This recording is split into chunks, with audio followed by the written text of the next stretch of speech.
اب سب کو یہ فکرہ کہنا پڑے گا کہ علی حالت سجدہ میں شہید ہو گیا. تو شامی دم خود رہ گئے کہ کیا علی بھی نماز پڑھتا تھا؟ کیا علی بھی نماز پڑھتا تھا؟ امیر فرعون شام سے زیادہ خطرناک فتنے آئیں گے امام زمان کے سامنے.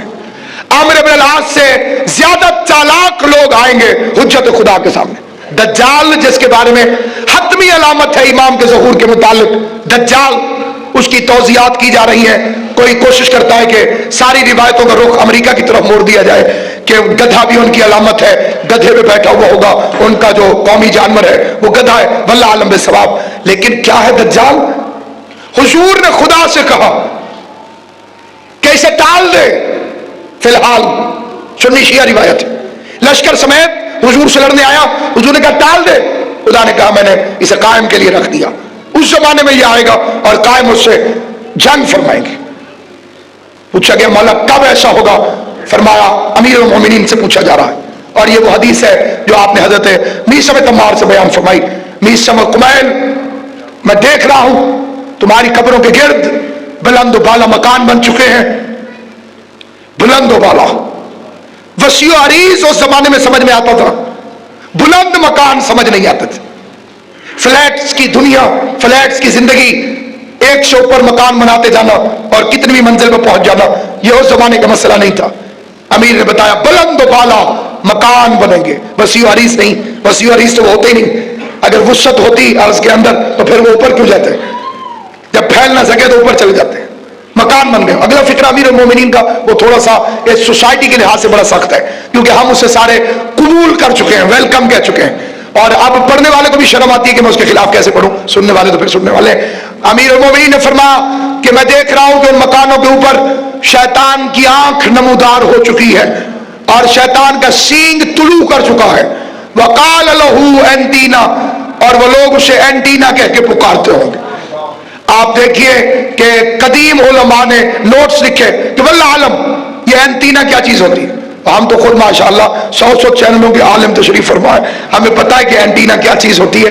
لیکن کتنی عجیب بات ہے، آپ دنیا کی لینگویجز میں دیکھ لیجئے. میں جہاں جہاں ذکر حسین کے توسل سے گیا، میں نے خصوصی طور پہ تجسس کے ساتھ اس بات کو محسوس کیا. ہندوستان میں گیا، وہاں پوچھا اینٹینا کہتے ہیں اسے. ہانگ کانگ والے بھی اینٹینا کہتے ہیں، پورا عرب اینٹینا کہتا ہے، پورا یورپ اینٹینا کہتا ہے، امریکہ کے پورے لوگ اسے اینٹینا کہہ کے پکارتے ہیں. دنیا میں کتنی چیزیں ہیں جن کے ترجمے ہو چکے ہیں. لاؤڈ اسپیکر ہے، آپ انگریزی میں لاؤڈ اسپیکر کہتے ہیں، جرمن کچھ اور کہتے ہیں، فرینچ کچھ اور کہتے ہیں، اسپینش کچھ اور کہتے ہیں، سویڈش کچھ اور کہتے ہیں. امیر المومنین نے کہا وقال له اینٹینا، اینٹینا کو جرمنی والے بھی اینٹینا کہتے ہیں، امریکہ والے بھی اینٹینا کہتے ہیں، ہندی والے بھی اینٹینا کہتے ہیں. وقال له اینٹینا، کیونکہ امام کسی ایک قوم کے مخاطب نہیں، پوری قوموں کا حال مولا نے بتا دیا. لوگوں کے گھروں پر شیطان کی آنکھ طلوع کرے اور لوگ اسے اینٹینا پکاریں گے. کمیل نے کہا مولا کچھ اور بتائیے. فرمایا عورتیں عورتوں پر اکتفا کریں گی، مرد مردوں کو کافی سمجھیں گے. کہا مولا کچھ اور بتائیے. کہا کمیل تم برداشت نہیں کر سکو گے، برداشت نہیں کر سکو گے. کہا مولا کچھ ارشاد فرمائی. کمیل کے لیے مولا کہیں اور میثم کے لیے مولا کہیں کہ تم برداشت نہیں کر سکو گے. حوصلہ ہے ہمارا، ہم اس معاشرے میں زندہ ہیں جنہیں کمیل اور میثم سن نہیں سکتے تھے. وہ ہمارا معاشرہ ہم ہی لوگوں سے بنا ہوا وہ معاشرہ ہے، ہم ہی لوگوں کا بنا ہوا وہ معاشرہ جس میں امام نے فرمایا کہ اس دور کے اندر مریض صحت مندوں کی عیادت کے لیے جائیں گے. صحت مند گھر بیٹھا ہوگا، مریض پوچھ رہے آئے گا کیا حالات ہے، خیریت سے ٹھیک ٹھاک. تشریح سنیے، آیت اللہ صافی گول پائیگانی نے اس کی تشریح میں فرمایا کہ یہی دور ہے، واجب اس امتی پر ہے جس پر خمس واجب ہو گیا کہ وہ سید کے دروازے پر جائے اور اسے جا کے دیکھ آئے. تمہارا حق ہے، تمہاری دادی کا مال ہے، قبول کرو. کا الٹ کام چلے گا. سید غریب عمراء کے دروازے پر بار بار بلائے جائیں گے، حالانکہ وہ قرض نہیں ہے، احسان دینے والے کا نہیں ہے. جس نے خمس دیا اس کا 0% بھی احسان نہیں. احسان اس سید کا ہے جو قبول کر کے اس کے باقی مال کو پاک کر رہا ہے.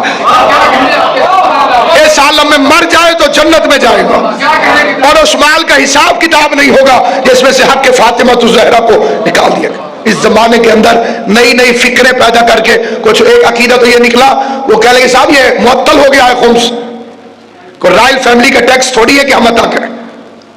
تو یاد رکھیے امام کے ظہور کی دعا کے ساتھ ساتھ ایک چیز ہمیشہ یاد رکھیے، قبلہ نے اعلان کیا مجلس سے ہوں گی اور یہاں کوئی انتظام نہ ہو، دروازہ ہی بند ہو، لاؤڈ سپیکر کچھ نہیں، لائٹنگ کچھ نہیں، بیٹھنے کا انتظام کچھ نہیں، ذاکر کو اطلاع نہیں. تو یہ لطیفہ تو ہو سکتا ہے، مذاق تو ہو سکتا ہے، مجلس نہیں ہو سکتی. مولا تشریف لائیے، اس کا کیا مطلب ہے کہ اگر آ گئے، پہلا ظہور کا مددگار وہ ہے. خدا کی قسم بار بار زور دے کے یہ فکر عرض کرتا ہوں، امام کے ظہور سے مخلص وہ ہے جو تھوڑی بہت تیاری کر کے رکھے. اتنی تیاری ضرور ہو کہ امام کے سامنے جائے تو اسے شرمندگی محسوس نہ ہو، امام کے سامنے پیش ہونے کے قابل ہو. شریعت سہلا ہے، آسان شریعت، اس آسان شریعت کو نہ اپنانا بڑی مشکلات پیدا کر دے گا، امام کے سامنے حاضر ہونے میں بہت زیادہ رکاوٹیں پیدا کر دے گا. امام نے فرمایا کہ اگر تم ہم سے مخلص ہو جاؤ اور تم راستہ چلو اور تمہارے پاؤں پہ ٹھوکر لگے، اگر تمہارے دل میں ہمارے لیے خلوص ہو تو ہم تمہیں اسی وقت بتانے کے لیے تیار ہیں کہ تمہیں ٹھوکر لگنے کی وجہ کیا تھی، کس گناہ کے عوض تمہیں یہ ٹھوکر لگی ہے. کہ اگر تم ہم سے دور رہی رہنا چاہتے ہو، یہ علی ابن مہدیار کوفی جس نے امام کی زیارت کی، اور یہ وہ ہے اس کے باپ نے امام کو دیکھا ہوا تھا، اتنا قریبی عرصہ امام کا اور اس کا گزرا ہے، اتنا قریبی عرصہ.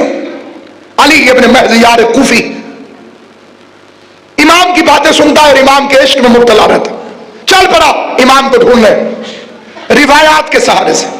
منگل کو وہاں ہوتے ہیں، بدھ کو وہاں ہوتے ہیں، جمعرات کو وہاں ہوتے ہیں. اس لیے حدیث ہے لا تعد الایام، خبردار دنوں کو گالی مت دینا.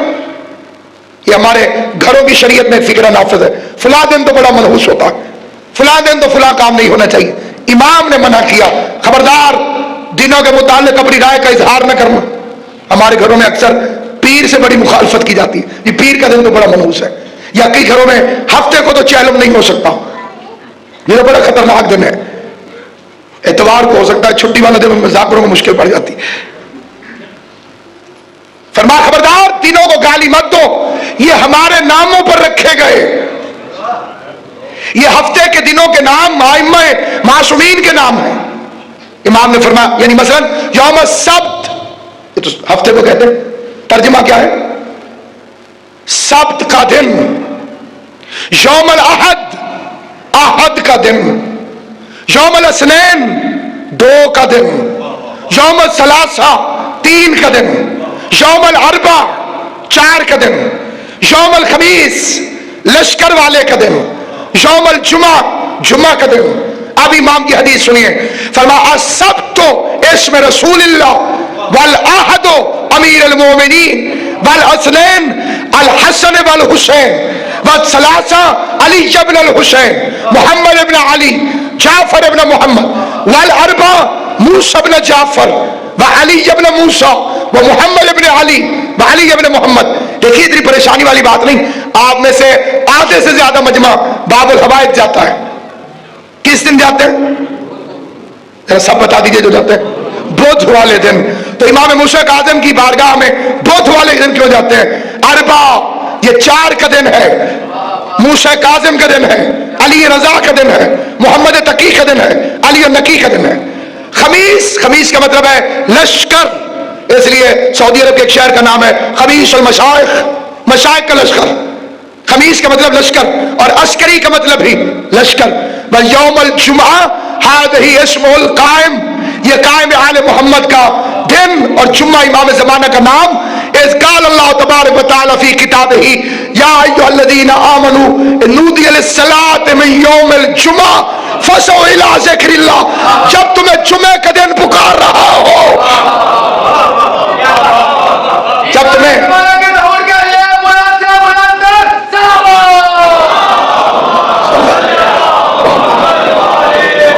جب آپ کو امام زمانہ پکار رہے ہوں ذکر اللہ کی طرف دوڑو، ذکر اللہ کی طرف دوڑو. بدل البے، بے کو چھوڑ دو. اس طرح سے نہیں روکا گیا، بے سے روکا گیا. حالانکہ دونوں معاملات ہیں اور قرآن مجید میں خالی ایک چیز کا تذکرہ کیا گیا. تو جمعہ کا دن ہے حضرت کا اسم گرامی، اور یہی وجہ ہے کہ جب نماز جمعہ پڑھیں یا نماز عیدین، اس میں جب حضرت کا نام آتا ہے اٹھ کر کھڑے ہو جاتے. جمعے میں، عید کی نماز میں، خطبے کے اندر یہ جو خطبے ہیں جب دینے والا دے گا اس میں ضرور معصومین کے نام لے گا، اور جب نام لے گا تو پھر اٹھ کر کھڑے ہو جائیں گے. کیوں کھڑے ہوتے ہیں؟ ہمارے بچے یہ سمجھتے ہیں کہ تعظیمن، اگر تعظیمن کھڑے ہونا ہوتا تو پھر اس بی بی کے لیے کھڑے ہوتے جس کے لیے رسول کھڑے ہوتے تھے. پیغمبر کے نام پر نہیں کھڑے ہوئے، امیر المومنین کے نام پر کھڑے نہیں ہوئے، حسن و حسین کے نام پر کھڑے نہیں ہوئے، امام مہدی کے نام پر کیوں کھڑے ہوئے؟ خدا کی قسم یہ کھڑے ہونا تعظیم نہیں، بیعت ہے. یہ اپنے جسم کو عادی بنانا ہے کہ جب آپ آئیں گے تو میں بیٹھا نہیں رہوں گا.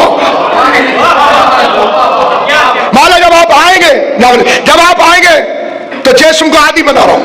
نام جیسے حادثہ ہوتے ہی غلط بریک لگ گئی خدا نخواستہ، یا علی، گرنے لگے یا علی، ایسے جسموں کو عادی بنایا جا رہا ہے. مولا کا نام آئے تو سستی نہ کرو. 3 گروپس بنیں گے امام کے وقت ظہور، اور اب وقت زیادہ ہو گیا، کل انشاءاللہ میں عرض کروں گا. 3 گروپس امام کی آواز سننے کے بعد جب مولا فرمائیں گے آواز آئے گی کعبے کی گونجے گی، کائنات میں فوراً 3 گروپس بن جائیں گے. پوری دنیا 3 گروپوں میں تبدیل ہو جائے گی. ماننے والے، نہ ماننے والے، تاخیر کرنے والے، سستی کر جانے والے. امام کے پاس جائیں گے، شکر ہے مولا آ گئے، مبارک ہو مبارک ہو. تم چل رہے ہو؟ میں ذرا بینک کے اکاؤنٹس دیکھ لوں، پتہ نہیں دنیا کی حالت اب کیا ہو جائے. میں ذرا زمینوں کو سنبھال لوں، میں ذرا گھر بار کو ٹھیک. 3 گروپس امام معصوم نے فرمایا، 3 گروپس ہیں جو امام کے آنے کی آواز سننے کے بعد تشکیل پا جائیں گے. جب یہ آواز آئے گی کہ مولا آ گئے، کچھ لوگ ایئر لائنز کی طرف بھی بھاگیں گے. روایت کے فکر ہے، ایئر لائنز ٹکٹیں مل جائیں، سیٹ مل جائے. اور کچھ لوگ جو گھر سے نکلیں گے دیوانہ وار، پہلا قدم گھر کے اندر اور دوسرا امام کی خدمت. یہ خلوص ہو.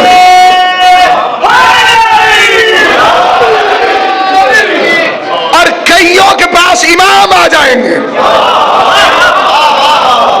میں نے قبر کی زیارت کی تھی ہندوستان کے اندر، حیدرآباد دکن کے اندر. نیک نام علی، ایک شخص کا نام تھا نیک نام علی، بہت اونچے اونچے لمبے قد کا. قبر بتاتی ہے کہ بہت ہیلدی آدمی. نیا نیا پستول ایجاد ہوا تو انگریز نے دکھایا کہ یہ یوں دبے گا تو گولی نکلے گی اور بندہ فارغ. اس نے یہاں سے پکڑ کے انگریز کو چھات پہ پھینک دیا، کہا اس سے پہلے ہم تمہیں اوپر پھینک دیں گے.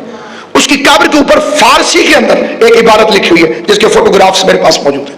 میں اس کی زیارت کرنے اس لیے گیا کہ وہ اپنی تلوار سمیت دفن ہے، اور اس کی قبر پر لکھا ہوا ہے کہ جب میں مروں تو میری تلوار میرے ساتھ دفن کرنا، کیونکہ مجھے یقین ہے کہ جتنا میں نے انتظار کیا ہے جب میرا مولا آئے گا تو وہ مجھے قبر سے اٹھائے گا. اور سپاہی کے لیے زیبا نہیں کہ ہتھیار کے بغیر سو رہا ہو، سپاہی کے لیے.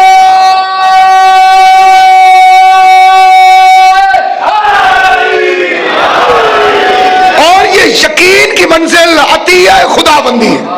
انسان چاہے کہ اس میں خود بخود امپروو ہو جائے، کوشش اس کی طرف سے ہے. لیس للانسان الا ما سعى، جس کی کوشش کرے گا وہ اندر. سراج الدولہ گیٹ کھول گئے، انگریز فوج داخل ہو گئی، اور یوں سامنے لشکر آ رہا ہے، اور لڑتے لڑتے وزیر کو کہا چھت پہ چڑھ کے دیکھ میرے مولا کا لشکر آ رہا ہے کہ نہیں آ رہا. اور اس کے بعد خط آیا امام زمان علیہ الصلوۃ والسلام کا، جسے متعصب اہل سنت علماء نے بھی اپنی کتابوں میں تذکرہ کیا. یعنی ایک دل کے اندر تڑپ کہ میرا امام میری نصرت کے لیے، میری ہدایت کے لیے خدا بند قدوس کی طرف سے موجود ہے. میں اپنے خیالات میں ایسی پاکیزگی پیدا کروں، میں اپنے روزمرہ میں ایسی طہارت پیدا کروں کہ میرے یعنی آج آپ دشمن اہل بیت کا جواب دیتے ہیں تو آپ کو جواب کہاں سے مل جاتا ہے؟ امام نے فرمایا صادق آل محمد ہے، جب ایک شخص کو جواب دیا ہے مولا کے حشام نامی مناظر نے، جس کی تعریف امام کرتے تھے، حشام، اس نے کہا تیرا پانچواں امام مر گیا، اس نے تانا دیا، حشام نے کہا میرا امام تو مر گیا لیکن تیرے امام کو وقت معلوم تک مہلت ملی ہوئی ہے۔ اس کو اللہ نے کہا کہ الا وقت معلوم، تو وقت معلوم تک زندہ رہے گا۔ بڑا گھبرا کر وہ بھاگ گیا، کئی لوگ مومن ہو گئے۔ حشام آیا، امام نے اس کا ماتھا چوما، کہا حشام تجھے یہ جواب کس نے سکھایا تھا؟ کہ مولا کسی نے نہیں سکھایا تھا، وہ میں نے زبان ہلائی جواب نکل آیا۔ امام نے کہا میں بول رہا تھا۔ فرمایا ہماری حمایت کے لیے، ہماری عزت کی خاطر اگر کہیں بولنا پڑے تو بولو، زبان تمہاری ہوگی، الفاظ ہمارے ہوں، زبان تمہاری۔ یہ کس کی نصرت ہے؟ یہ حجت خدا کی نصرت ہے۔ الذی بیومنہ رزق الورا، آپ جو کھا کے آئے ہیں، جو جا کے کھائیں گے، آپ کا جو مذہب ہے اس کے عقیدے کے مطابق وہ صدقہ ہے حضرت امام زمان علیہ السلام کو۔ اگر امام زمان نہ ہو تو زمین فصلیں دینا چھوڑ دے، سورج روشنی چھوڑ دے، پانی کی تاثیر ختم ہو جائے۔